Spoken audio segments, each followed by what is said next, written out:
செய்து பூஜிக்கும் பக்தி அதிலும் உன்னை காணலாம்.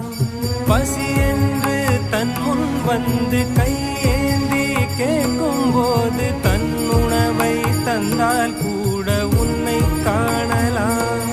உன்னை காண பல கோடி இங்கு வாரி இறைக்கிறார்கள். எளிதாக உன்னை சேர இங்கு யாரு நினைக்கிறார்கள். அலங்காரம் அதில் நீ இல்லை, அகங்கார மனதில் இல்லை.